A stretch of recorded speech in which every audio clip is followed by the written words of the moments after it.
taper.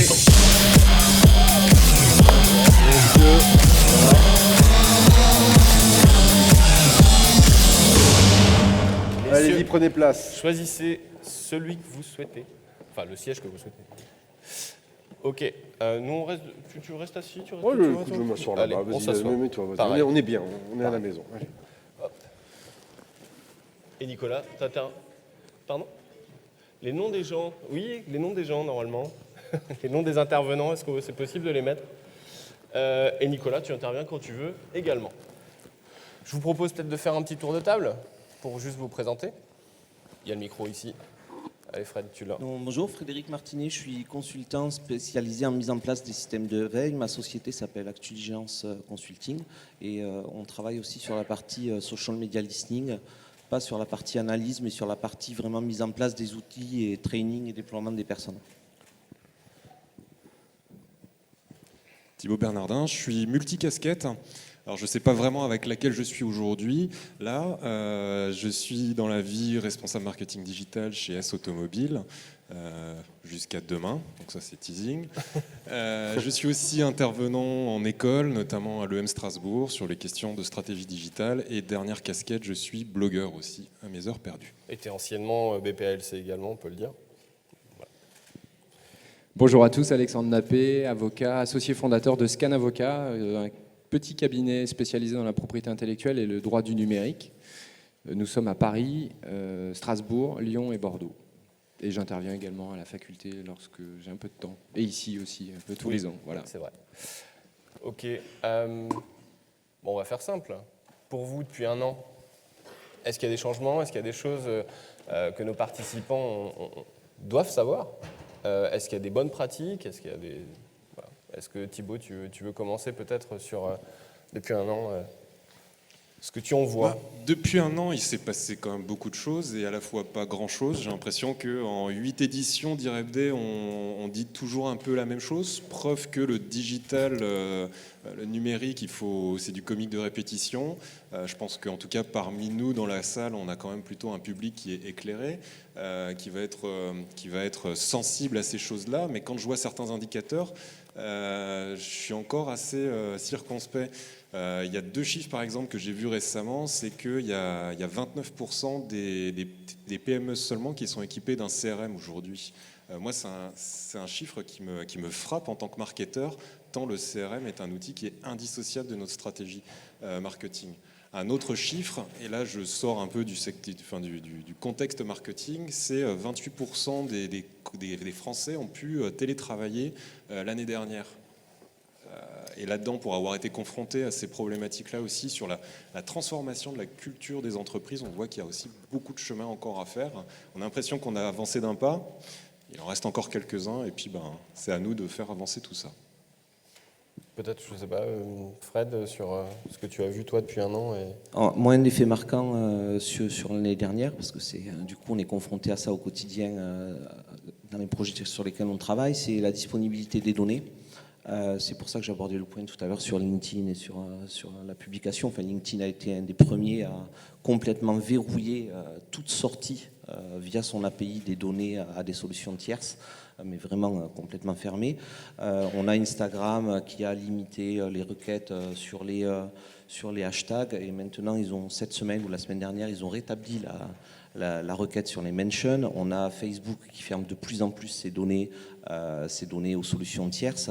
La difficulté, c'est quand on se situe dans ce multicanal, c'est d'arriver à dégager une tendance sur l'impact des actions qu'on va avoir en termes de communication, parce que finalement, on en est à évaluer plateforme par plateforme la portée des actions qu'on peut mener, parce qu'on n'a plus aucun retour agrégé. En plus de ça, on a des risques qui sont très forts. Je vais prendre un exemple sur lequel on a vraiment souffert, c'est des antipuces. On s'est retrouvé avec des vétérinaires de Tunisie qui nous ont appelés, qui nous ont dit votre produit, il est vraiment pas cool. Nous, on peut plus se permettre de le vendre. Et en fait, on était passé à côté d'un post qui avait été repartagé 70 000 fois en l'espace de 48 heures. une fausse photo d'un chat qui avait été traité avec ce produit en question et qui était blessé. Et on avait des outils de social media listening qui nous coûtaient la bagatelle de 50 000 € par mois. Et comme on ne peut pas requêter sur du mot-clé à travers Facebook, on était passé complètement à travers de ce post qui n'était pas émis par des influenceurs, qui n'était pas émis par des channels de marque qu'on aurait pu suivre un par un. Et au final, on s'aperçoit que la non-accessibilité des données a accru le risque pour les entreprises d'avoir un véritable impact sur le business, parce que là on parle d'un véritable impact, c'est un produit international sur lequel il y a eu une chute des ventes qui a été assez forte, tout ça parce que on est complètement aveugle face à la donnée qui est publiée entre les individus sur les médias sociaux. Peut-être également par rapport à cette table ronde, si vous avez des questions, pour ceux qui sont sur Twitter, n'hésitez pas à les poser sur Twitter, et puis on fera passer aussi le micro si vous avez une question. L'idée c'est vraiment de pouvoir échanger tous ensemble, et du coup, Nicolas, tu rebondis sur Je pense que c'est un véritable problème, effectivement, c'est tous les trous dans la raquette qu'on va avoir, où en fait on a différents réseaux, on a Twitter, on a absolument tout qui est disponible, et d'autres réseaux où vraiment on a des trucs obscurs et on joue avec des colonnes, on joue avec des données et on essaie de les comparer et ça ne tourne pas forcément. En fait, il est devenu de plus en plus compliqué, à mon sens, de pouvoir identifier d'où vient une information. C'est-à-dire que quand un utilisateur se plaint contre une organisation, une marque, une entreprise, il est de plus en plus difficile de dire d'où vient cette personne, quel est son rapport à la marque, quel est son rapport aux choses. Et aussi pour de l'innovation, il y a de moins en moins de place également, parce que moi je me souviens quand j'étais étudiant, j'étais tranquille, j'avais des API complètement ouvertes, je pouvais jouer comme je voulais, il y avait vraiment une entrée, on pouvait, si on était passionné, rentrer dans les choses. Aujourd'hui, franchement, c'est très très compliqué en fait de rentrer par ce chemin-là, et on se retrouve de plus en plus, je pense, avec des analystes qui sont formés à Paris, etc., mais qui sont formés à faire du presse-bouton, à utiliser des solutions sans savoir qu'est-ce qu'il y a dedans, qu'est-ce qu'il n'y a pas dedans, comment on les articule, où sont les trous dans la raquette, comment je peux les combler, etc., qui ne sont plus des veilleurs. Et donc à terme, je pense que c'est un danger pour le social listening de recrutement, parce que moi, en tant que directeur d'agence, j'ai des problèmes de recrutement et de compétences. C'est un danger pour nos clients et c'est un danger global, en tout cas par rapport à ces questionnements-là. On parle de données, tu nous interrogeais sur les nouveautés depuis un an. Moi, il y en a une quand même qui me paraît incontournable, en tout cas en entreprise. Je pense qu'on le vit tous, je vais lâcher les 4 lettres, ça va tous vous parler, RGPD. Ou quand on parle d'innovation, par exemple, on parle de social listening, etc. C'est une réforme réglementaire qui est importante d'un point de vue de l'individu et qui a beaucoup complexifié les projets en interne dans les entreprises sur la gestion de la donnée. Alors c'est très salvateur. En tout cas, il y a beaucoup d'entreprises qui n'étaient pas conformes et c'est très bien parce que ça leur donne un cadre, même si je ne suis pas certain qu'elles le comprennent toujours. Elles savent toujours très bien comment exécuter ça. En tout cas, venant du secteur bancaire, on l'a pris avec beaucoup de précautions, beaucoup de soins. Et c'est plutôt quelque chose qui est salvateur pour l'utilisateur. Par contre, ça complexifie aussi beaucoup tous les projets, toute la collecte de l'information, tous les rapprochements aussi qu'on peut faire, que ce soit pour de l'amélioration de l'expérience client, que ce soit pour de la connaissance ou de la veille sur les marques. Là-dessus, voilà, on a un point qui, depuis un an... Mais justement, Alexandre, on en a d'ailleurs parlé juste avant aussi avec Geneviève. Enfin, le RGPD, toi, du point de vue juridique, du coup. Geneviève en a parlé avec des mots très crus et j'ai beaucoup apprécié son intervention sur le sujet. Effectivement, on avait même fait une conférence un peu avant l'entrée en vigueur du RGPD l'année dernière. Je pense que le RGPD, c'est une des réglementations qui a fait l'objet d'une des plus grandes médiatisations de l'histoire. Ça, c'est déjà un fait. C'est pas anodin. Je pense que l'intention du RGPD, l'intention du législateur européen était bonne, c'est-à-dire redonner du pouvoir aux consommateurs, redonner du pouvoir à l'individu par rapport aux grands acteurs de l'Internet. Pour parler d'un autre acronyme, on parle des GAFA, de GAFAM, etc. Donc rééquilibrer les forces en présence. Mon sentiment personnel, c'est que depuis l'entrée en vigueur de ce texte, les plus gros acteurs, notamment les GAFA, qui se nourrissent de la donnée, dont c'est vraiment le carburant, ont mis les moyens, et ils ont des moyens très importants pour travailler des conformités plus ou moins discutable d'ailleurs. Je rappelle quand même que la plus grosse sanction qui a été prononcée par la CNIL française depuis l'adoption du RGPD, c'est une amende de 50 millions d'euros à l'intention de Google. Alors vous allez me dire, ça ne représente rien pour Google, mais en termes d'image, c'est important et c'est suffisamment important pour que Google ait formé appel de cette sanction, donc la procédure est pendante devant le Conseil d'État. Et d'ailleurs, Google a toujours procédé de la même manière, c'est-à-dire que quand la situation ne lui convient pas, il va contester jusqu'au bout du bout pour finalement, parfois, entre ses conseils parmi les plus prestigieux de la place parisienne, pour reprendre l'expression de Geneviève, ou ses lobbyistes à Bruxelles, va finir par obtenir gain de cause, même si c'est 10 ans ou 15 ans plus tard. J'en veux pour preuve l'exemple de la, on va dire, validation du modèle économique de l'AdWords il y a 10 ans par la Cour de justice de l'Union européenne. Donc c'est une illustration. Donc ça, c'est le côté des gros. Et puis effectivement, pour rebondir sur ce que disait Thibault, on a tout le côté de l'entreprise lambda, on va dire la petite, la moyenne entreprise, voire les ETI, des entreprises qui sont évidemment pas milliardaires et qui sont confrontées à la même réglementation. Donc on a réduit le tamis de la raquette, ça c'est vrai.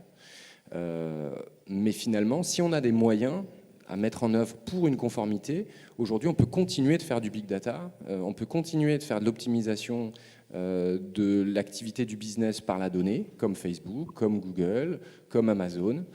Si on est un acteur plus modeste, évidemment, on se confronte surtout au texte réglementaire. La réglementation, elle est compliquée. La conformité n'était pas déjà à un niveau exceptionnel avant le RGPD, donc évidemment, ce n'est pas le RGPD qui a arrangé les choses. Nous, on a suivi 2 procédures de contrôle importantes l'année dernière, une très importante pour une école informatique, que je ne cite pas, mais tout le monde la connaît, où on a fini, après 9 mois de procédure, par avoir une clôture de mise en demeure sans sanction, donc c'était plutôt un très bon résultat, mais au prix d'un investissement en temps, en investissement humain et financier, considérable pour la structure qui ne comprenait pas forcément toujours ce qu'on lui demandait et ce qu'on attendait d'elle. Voilà. Okay. Et il y a le côté entreprise, mais après, moi aussi, j'ai ce côté utilisateur où finalement la conséquence qu'on a, et puis je pense qu'on est tous concernés ici dans la salle, c'est de se dire la conséquence qu'on a sur les sites internet, c'est qu'aujourd'hui, dans notre expérience utilisateur, eh ben, on arrive sur des sites, on a des pop-up qui nous sautent à la figure un peu dans tous les sens, on nous demande d'accepter plein de choses, et finalement, on se retrouve, on en revient à la conférence de tout à l'heure sur est-ce que les utilisateurs sont bêtes, sont cons.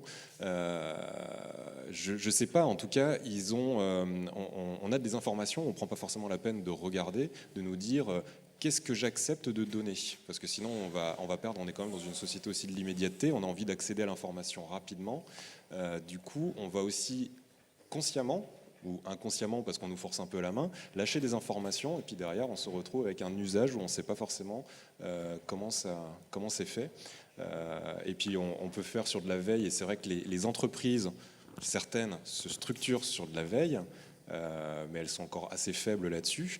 Et à titre personnel, finalement, on est très peu, on surveille très peu notre image de marque personnelle, et donc on ne sait pas forcément ce qui est fait de cette donnée, ce qui est fait de notre image. J'en ai eu la surprise encore cette semaine, puisque je découvrais qu'une photo d'un atelier en lequel je participais dans mon costume de banquier était en fait publié sur Unsplash, et puis quand vous tapez post-it sur Google Images ou man with a post-it sur Google Images, eh ben, vous avez moi de dos devant des post-it.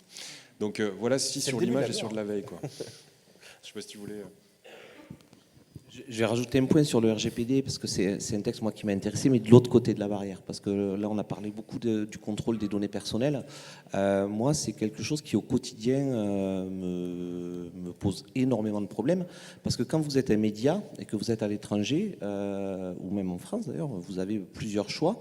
Le premier, c'est de vous mettre en conformité vis-à-vis du texte et d'offrir aux visiteurs de contrôler leurs données. L'autre option est juste de dire allez vous faire foutre. Vous êtes européen et du coup, vous n'allez pas avoir accès à notre site web parce qu'on n'a tout juste pas envie de s'embêter avec vos lois locales. Et du coup, tout simplement, on va vous verrouiller l'information.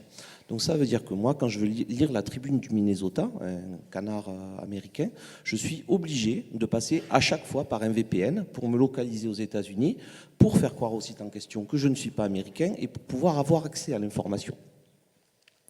Et ça peut paraître anodin, mais aux États-Unis, la législation est beaucoup fédérale. Et donc, on a beaucoup de choses qui se passent, surtout en ce moment, et dans le secteur de la pharma, au niveau fédéral, avec des textes de loi sur l'Affordable Care Act et des choses comme ça. Et donc, on suit énormément la presse locale. Et finalement, ça devient, ce texte de loi qui devrait être quelque chose de positif pour l'utilisateur, l'internaute, devient pour les entreprises qui veulent avoir accès à de l'information internationale potentiellement un énorme problème. Si on pousse, si on pousse un petit peu plus loin le raisonnement, on pourrait dire que si Google perd un appel, il peut décider tout simplement de se retirer de la France. Et de dire, ben voilà, moi j'ai plus de version française parce que je suis pas compliant avec la RGPD.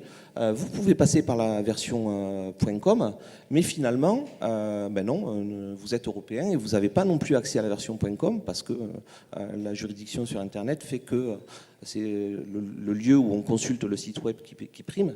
Et donc, potentiellement, on pourrait avoir des moteurs de recherche qui, tout simplement, se dégagent de l'Europe parce qu'ils n'ont pas envie de se mettre en conformité avec les textes de loi. Et il ne faut pas oublier, ça a été rappelé avant sur la partie droit d'auteur sur Google et les droits d'auteur, c'est une stratégie que Google a déjà eue. Le Monde, à un moment donné, a dit « Oh non, mais Google News, vous nous piquez votre contenu ». Le Monde a dit « On se retire ». Et au final, ils ont dû revenir en arrière parce qu'ils ont eu une baisse d'audience de leur site web qui était de 50% dans les jours qui suivaient. Et donc, on s'aperçoit qu'on est face à des acteurs de poids qui, à la fois, ont les moyens de s'adapter potentiellement au texte de loi, mais qui peuvent aussi décider de jouer un jeu dangereux qui est celui de refuser l'accès à leurs services. J'ai une question pour nos deux veilleurs d'à côté. Tu parles justement de Google et finalement on est assez démunis en tant qu'utilisateur puisqu'on n'a pas énormément d'alternatives. On nous présente une alternative française qui se veut éthique et on en revient à la prise de parole de tout à l'heure sur l'éthique des entreprises entre ce qu'elles sont vraiment ou ce qu'elles veulent se montrer. Justement, pour vous, est-ce que c'est une alternative crédible à un moteur de recherche comme Qwant si on n'a pas envie de tout mettre dans Google, quoi? Je pense tu veux commenter ça? Qui veut commenter Qwant? Moi, je ne vais rien commenter. Je vous invite juste à lire les actualités très récentes de Qwant sur Le Monde et sur d'autres sites web qui ont mis en évidence des choses qui étaient assez claires pour beaucoup d'experts du web, dont Olivier Andrieux, qui était sur l'IREBD il y a 2 ans, je crois.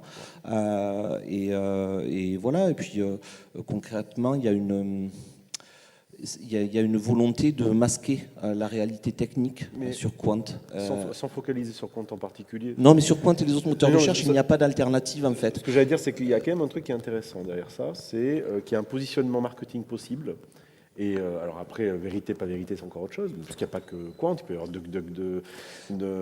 j'arrive jamais à le dire. Mais en fait, il faut faire la différence entre le moteur de recherche et le méta-moteur de recherche. Voilà. Le moteur de recherche a sa base de données, c'est lui qui détient la donnée.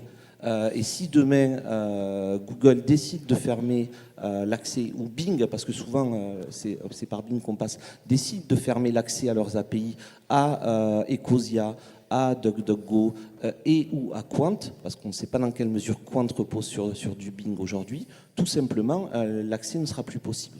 Mais on a déjà cette problématique aussi pour les logiciels de veille, c'est-à-dire qu'on a les API qui sont coupées aussi. Ce que j'entends de vous tous, c'est les questions en fait centrales des données, entre les RGPD, entre le fait qu'on a de plus en plus de logique, alors j'utilise un anglicisme, de wall garden, donc en gros de jardin fermé, on va dire, de données, puisque fermeture de données sur les différentes API. Le fait que, comme tu le disais, finalement, si on n'a pas envie, je vous des références, et puis voilà, c'est comme ça, puis je fais comme je veux. Et ainsi de suite. Ou, par exemple, Facebook qui rachète du WhatsApp et de l'Instagram et qui se dit maintenant voilà et qui fait de manière quand même assez extraordinaire, qui dit l'avenir sera la confidentialité. C'est quand même un gros foutage de gueule de leur part, puisque oui, la confidentialité, mais dans leur monde à eux, dans leur wall garden à eux, est-ce qu'on n'est pas finalement en train d'aller vers une logique de fragmentation de ce qui est à la base l'inverse de la philosophie du web, qui est censée être une logique globale et neutre? Moi, je vais juste rebondir sur des choses et répondre en conclusion à cette question. Tu as parlé de droit d'auteur.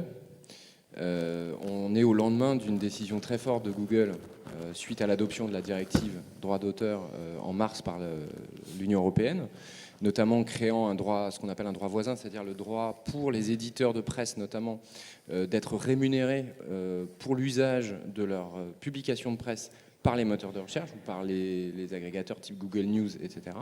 Et Google a clairement dit hier, dans ces conditions, si la loi française transpose la directive, c'est-à-dire adopte cette disposition, nous, on arrête de référencer.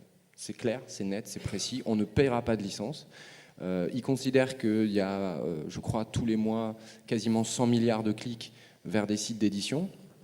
De son côté, l'industrie de la presse estime que ces pertes annuelles sont de l'ordre de 250 à 300 milliards d'euros au titre de cette utilisation un peu sauvage. Il y a un rapport de force qui est en train de s'instaurer. Donc avant, on a parlé RGPD. RGPD, c'est les données personnelles, c'est-à-dire les données de vous, de moi, l'identification des personnes. Là, on parle des données au sens large. Donc c'est effectivement une problématique de données, pour répondre à ta question, de données au sens large, notamment des données protégées par d'autres droits, type le droit d'auteur, la création de l'être humain, la production intellectuelle. Et c'est un vrai souci. Et pour conclure, enfin, moi, à mon sens, on observe avec différents épisodes au cours des 5-10 dernières années à des vrais risques de balkanisation de l'Internet. On a eu l'affaire Snowden. Faut pas oublier qu'après l'affaire Snowden, les Russes et les Chinois ont dit, bon, si c'est comme ça, on ferme tout. On n'a pas besoin de vous, on peut fonctionner avec notre Internet à nous. Ce qu'a fait la Chine. Ce que fait la Chine, je veux dire, avec une problématique de langue en plus. Donc pour eux, c'est très facile de dire... on n'a pas besoin de vous, enfin, hormis peut-être Jack Ma et Alibaba qui sont bien contents d'avoir les Européens pour faire des achats en ligne, mais ils peuvent vivre sans nous, ils sont 1,5 milliard, ils sont en autosuffisance. Et les Russes, pareil. Ça, c'était après Snowden. Et maintenant, on a cette problématique de data où on a l'opposition au sens large sur des vues entre des acteurs privés, des acteurs étatiques qui courent après, et là je rebondis encore sur l'intervention de tout à l'heure, le temps réglementaire ne pourra jamais suivre le temps technologique. C'est impossible. Et en plus, ils légifèrent mal de nos jours. Donc c'est encore Je pense que foncièrement, en fait, le vrai débat, et c'est un débat plus sociétal que corporatiste ou quoi que ce soit, c'est la frontière entre public et privé. Même quand on analyse, et tu pourras me corriger si je me trompe, mais les textes, les jugements, y compris sur le scrapping et LinkedIn par exemple et autres, la base de tout, avant qu'on ouvre le RGPD ou quoi que ce soit, c'est qu'est-ce qui est public et qu'est-ce qui est privé en fait. Et tant qu'on n'a pas dit qu'est-ce qui était public et qu'est-ce qui ne l'était pas, on aura toujours cette zone grise où on va pouvoir discuter et on va pouvoir avoir une certaine zone de flottaison. Est-ce qu'aujourd'hui, le fait que je poste quelque chose sur LinkedIn, c'est public ou privé? Est-ce que si j'ai un compte Twitter, mais j'ai 200 personnes qui me suivent, mais j'ai loqué en privé, est-ce que c'est privé ou c'est public? Parce que si je suis ici devant 200 personnes et je dis « tu es un charlatan », c'est une diffamation, donc j'ai diffamé quelqu'un en public. Est-ce qu'un espace avec 200 personnes qui me suivent, mais loqué, c'est un espace public ou un espace fermé? C'est des vrais questionnements avant tout l'ouverture des choses. Et foncièrement, on n'a jamais pris position, et les États ne prennent pas position, ils ne le disent jamais, qu'est-ce qui est public sur le web et qu'est-ce qui est privé. Et la frontière, pour ajouter ce que tu dis, la frontière est très ténue et on a vu la crise avec Instagram où finalement on se retrouve des photos qu'on pensait partager de manière privée, finalement avec les URL on arrive à quand même y accéder de façon publique. Donc cette frontière entre public et privé, moi j'ai un principe de base, ça doit faire 20 ans que je suis dans le web, j'ai un principe de base là-dessus, c'est que je me comporte sur Internet comme je me comporterais dans la rue, c'est qu'il y a des informations que je vais garder dans ma sphère privée, qui n'ont absolument rien à faire, et je pense en plus qui n'intéressent personne, et après il y a des informations que je vais accepter de diffuser. Et c'est à moi après, dans une logique on va dire éditoriale, de me dire qu'est-ce que j'accepte de lâcher dans la nature comme ça, et après il faut que j'en mesure aussi les conséquences, de se dire ok, cette information elle peut se retourner contre moi ou pas. Brièvement pour finir, on n'a pas parlé du mobile et de l'impact du mobile qui quand même aujourd'hui supplante la consultation sur l'ordinateur classique, et ce, quels que soient tous les médias confondus. Est-ce que vous voyez quelque chose qui a évolué depuis un an là-dessus, ou une tendance à relever? Nous, on la voit en termes de... que ce soit dans le secteur bancaire ou que ce soit dans le secteur automobile, on peut constater clairement un usage mobile first, où on est à peu près toujours sur les chiffres de 60% aujourd'hui de consommation des services sur mobile, et vraiment une attente et une progression par rapport à ça. Donc c'est à nous, en tant qu'entreprise, de construire ces services-là, sans oublier que quand on parle de 60% de consommation sur mobile, ça fait quand même aussi encore et toujours 40% qui ne sont pas sur mobile. Donc il y a cette approche de s'adapter aussi au public et de dire on ne va pas faire que du mobile, il faut aussi qu'on puisse penser à tous les autres. Mais ça, c'est un sujet, finalement, j'ai envie de dire qu'on traite depuis un moment, depuis ici. et qui va encore nous occuper pas mal de temps. On a un vrai challenge là-dessus du multiplateforme. Je prends une question peut-être Il y a une question sur Twitter sur un avis des experts sur la tendance du bashing des vrais et faux influenceurs. Je prends les On questions. n'aura pas le temps. On n'aura pas le temps. Ah mince, ok. Il faut Bah, faire... enfin, les influenceurs, c'est un vrai sujet. Avec Sur les une tendances, question pour moi, c'est philosophique, une qu'est-ce vraie qu'un influenceur? Et je me 2 heures. souviens, on saluera l'ami Patrice Hiller qui avait fait une intervention à un IRFD sur les micro-influenceurs, où c'est vrai on parlait d'authenticité tout à l'heure, et à un moment, on ne croyait plus dans l'authenticité des marques.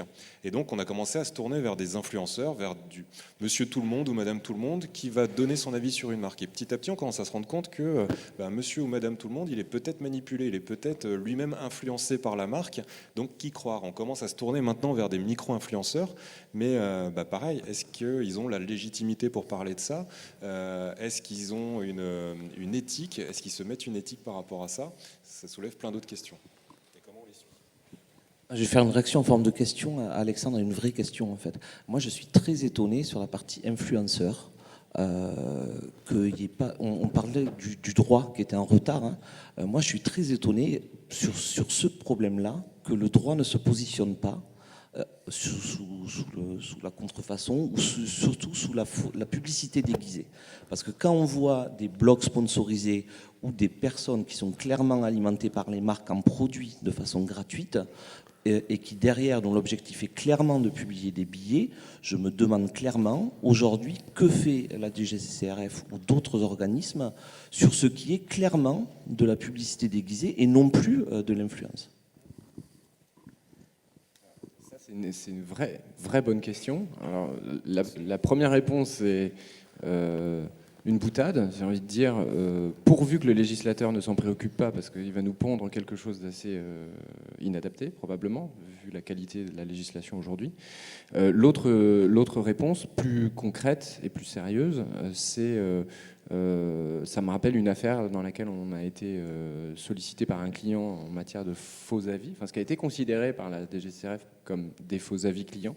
C'est une start-up du web qui est dans le domaine du tourisme, et qui a, à un moment donné, de manière maladroite, et pas pour tromper sa clientèle, sollicité des avis de la part notamment de stagiaires ou de gens qui étaient de passage dans la boîte, qui avaient même parfois consommé le service.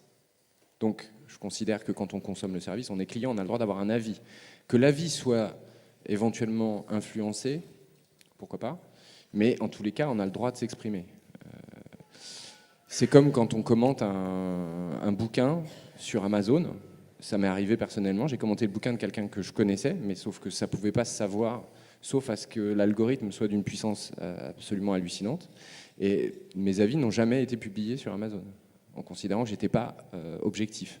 Bon, dans cette affaire d'avis client, la DGCCRF est venue nous voir, fait un contrôle, et a fait 9 mois d'investigation, type instruction judiciaire, pour finalement nous proposer, nous dire qu'on était dans un comportement de publicité trompeuse, et de proposer, alors la sanction en droit pénal, c'est très simple, c'est 375 000 € d'amende. Donc on nous a dit, c'est pas compliqué, soit on défère au tribunal et on va en correctionnel et vous risquez jusqu'à 375 000 € d'amende, soit on fait une sorte de plaidé coupable, vous nous donnez 37 000 € tout de suite et on n'en parle plus. Voilà un petit peu comment ça se passe aujourd'hui. Moi, la question que je pose, j'aurais adoré emmener ce dossier au judiciaire, très honnêtement. Le client a préféré être pragmatique, je le comprends. Mais j'aurais adoré emmener ce dossier au judiciaire pour qu'on parle des avis clients. C'est quoi un avis client? C'est quoi un influenceur? Qu'on définisse un peu tous ces concepts. Aujourd'hui, on en est loin. Je suis désolé, c'est passionnant, mais on est obligé malheureusement d'arrêter cette conf. Vous voyez, enfin cette table ronde. Vous voyez comment on peut échanger et partir sur des sujets, c'est très intéressant. Moi, je donnerais juste un élément que je trouve, parce que c'est Xavier Noël qui me l'a rappelé là sur Twitter, et alors, je ne sais pas si c'est ce qui est à noter. Non. Il y a un élément important pour moi qui est en train d'arriver, où on est en train de nos générations, d'oublier que derrière, c'est en train de pousser. Enfin, je vous donne l'info, c'est pour moi tout le monde du e-sport. Honnêtement, ce que je vois, ce qui se passe actuellement au niveau du e-sport, ces mecs qui font du streaming et ils utilisent tous les outils que demain on va utiliser en entreprise, et eux, ils les utilisent déjà. Et je pense que là, les entreprises, elles ont un vrai décalage actuellement avec ces jeunes qui sont en train d'arriver. Je pense que ça, c'est aussi, si vous devez vous intéresser à quelque chose, regardez un peu ce qui se passe du côté de e-sport, c'est assez performant. Puis d'ailleurs, ils ont levé, je ne sais plus combien de... J'ai plus... Combien 3,5 millions en quelques heures. C'était un streaming. Voilà, c'était ce que je voulais, moi, juste partager. T'en parleras, ok. Merci beaucoup, messieurs. Merci, et on va passer à la suite très rapidement. Merci, messieurs. Merci. Vous pouvez les applaudir, merci. Merci, Alexandre. Merci, de vos éclairages.